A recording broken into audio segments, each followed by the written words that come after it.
તો વિસાવદરે કહી દીધું કે અમારે આખી કાયનાત ઉતરી પડી તો પણ અમે તમને જીતાડી દીધા ગોપાલને. શું કામ? એને ગોપાલમાં સારપ લાગી.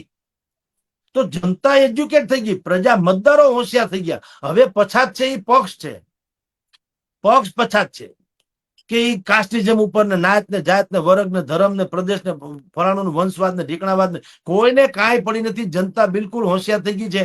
બહેતરીનમાં બહેતરીન માણસ હોય તો એને કહી દેશે. દાખલા તરીકે વાત કરું, આપના જેવા જે કોઈ વિસ્તારમાં તમે ઉભા રહીએ તમને કહી દે કે સાહેબ તમારે અહીંયા મને કાંઈ કહેવાની જરૂર નથી. હવે નવી પેઢી છે એ બિલકુલ હોશિયાર છે કે આપણું ફ્યુચર, આપણું ભવિષ્ય આપણે કેના હાથમાં મૂકીએ. જે સ્વયં એક અભ્યાસુ માણસ હોય, આટલા પરિપક્વ હોય, અને એ કાંઈ પૈસા પૈસા હવે બધા જાણે છે, બીજા બધા કરતા તો હાથ દરજે હારા અમુક લોકો.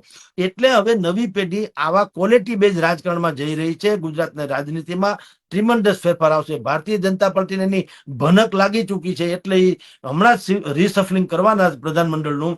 એમાં આવું જ થશે, લખી રાખજો સાહેબ. નવા ચહેરાઓ, સક્રિય, પોતાની રીતે જીતી શકે એવા, જે તે પ્રદેશ કે પક્ષ કે નાત કે જાતમાં મોટું નામ ધરાવનારા એવા જ લોકોને લાવશે. અત્યારે જે છે એમાંથી મોટા ભાગના કાઢી મૂકવાના, કારણ કે કોઈ કાળો કાગડો ઓળખતું નથી. તમે જો બજેટ બહાર પડે ત્યારે ખબર પડે કે કનુભાઈ નાણામંત્રી છે. એ કેવું કહેવાય? આ તો હદ ન કહેવાય.